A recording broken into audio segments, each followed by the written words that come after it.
Hey everyone, welcome back to the JayTech YouTube channel, and today we're going to be talking about the all-new Sony A6700. Now unfortunately I didn't get my hands on this and I can't really until I reach 1,000 subscribers, but we're going to talk about what specs that you could expect and what you could expect overall. If you're new here, please like, subscribe and comment down below, and not only that, a little side hint, please get me to 1,000 subscribers so again, as I said before, we could do some unboxing videos because I know everyone wants them. Let's roll that intro. Did it for the wrong reasons, kept on going, wrong direction. Starting off with the sensor, this is the main focus point that we really need to talk about. This camera comes with 26 megapixels and has a sensor that is 6K but then oversamples to 4K. Now this may sound familiar because it is familiar. This is in 2 cameras already and is now coming to its 3rd one, which is the Sony A6700. This was previously used in the Sony FX30, which was where it was first released, and also used in the ZV-E1. Now, don't let that fool you, and don't let this next part fool you as well. This is not a full frame camera, but this is an APS-C CMOS camera. Just again, keep that thought in your head. Don't let that fool you. And this is because it has so much more AI powered features. I think we need to move on to them AI features. And with them AI features comes with a new processing unit. This new processing unit allows for way more variety of subjects and things like that that will be able to autofocus instantly. Starting off with the human estimation, this will be able to technically, even if you're far away, it will be able to catch onto the human eyes and human body without nothing else really. This has been seen in way more of Sony cameras recently, and I think this is a very good feature that they've now started to add. We've also got a wider range of subject recognition, and I think we need to talk about what there is. Now this includes birds, insects, cars, trains and airplanes. There is the ones that work with real-time eye autofocus, which I'll get into a little bit more in just a moment.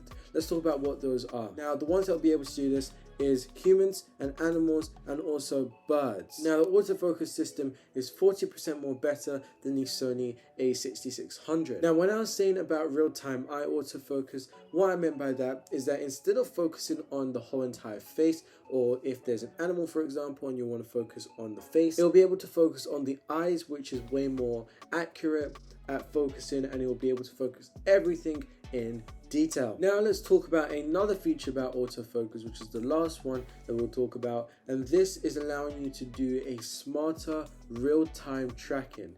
What does this mean? This means that if a person is coming in front of your frame, as soon as they step 1, maybe even 1 centimeter, 1 millimeter out of the frame, they will be able to get tracked instantly. Now, I didn't say this before, but the processing unit that's inside of it is a all-new Bion XR chip, and this will allow you to do over 11 frames per second in burst mode. Now, let's talk about burst mode because there's a few cameras that hasn't had burst mode, and one of them is the Sony FX30. Now, the Sony FX30 is not really a photography camera, it's mainly a videography camera. The FX30 could only take 1 picture at a time, whilst the Sony A6700 could take 11 frames per second, but could take 1,000 photos every few seconds. Now, how does this work? This is by using that new processing chip, and this allows you to use a large buffer memory to boost the write speeds to the memory card so that the camera can shoot more JPEGs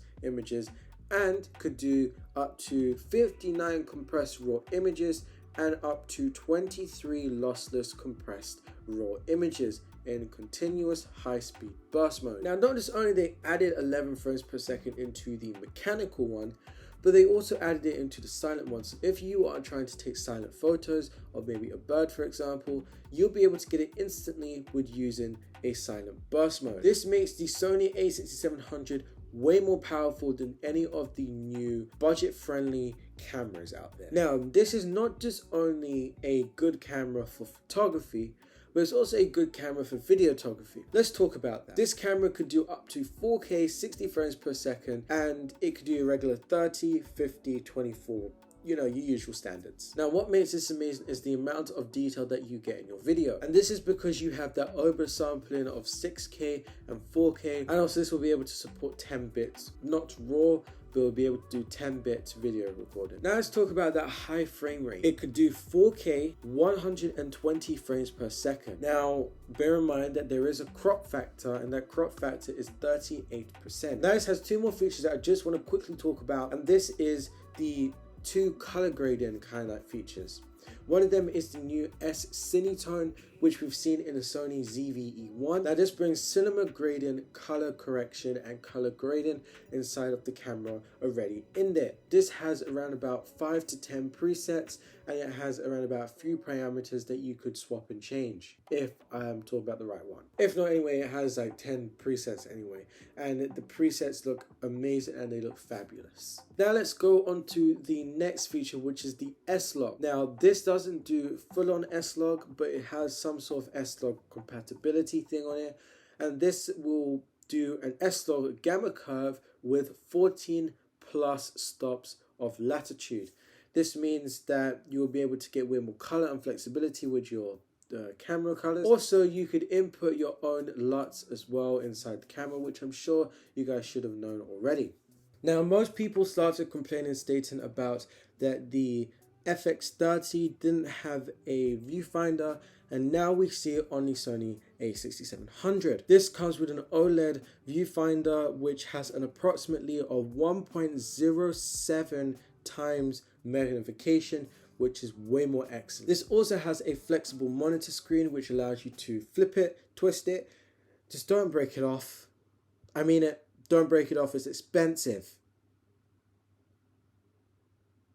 And also, as this is Sony, all of their lenses will be able to work with this camera, as this has an E-mount lens. This means that you could put a variety of lenses on the Sony A6700. Now let's quickly talk about the port selection that's on this camera. This comes with a USB power delivery pass-through, which I think is way more better. It has around about 3 to 5 times better performance than the previous one. And also we get a headphone and microphone jack, which is a 3.5mm jack that goes inside the camera. You could plug a microphone in and you can plug some headphones to monitor that audio. There's some upsetting features about this camera that I thought that they might have pushed up a little bit, but it seems like they didn't. And this is the SD card slot and the HDMI port. Start off with the HDMI port. The HDMI port is a mini HDMI or micro HDMI, and that thing sucks, and I'm not gonna lie, it does. It's a bit annoying that they could only fit a mini one on there, but I guess it's okay for what the kind of like use point of this camera is. Now the only thing I didn't really like is the SD card support. This only supports a regular SD card and not the Type A's. Now next week we're going to be talking about the new products as well, because there's some other new products that they sort of like hinted in the product announcement. We'll talk about that next week. So this bad boy starts at £1,440. Now this is £500 or $500 less than the Sony FX30, and I think this may be kind of like good in a way because of what this is more likely catered towards. If you like the body and a 16 to 50mm powered zoom lens, it is £1,549. If you like the body and the 18 to 135mm zoom lens, this will come at a cost of £1,800.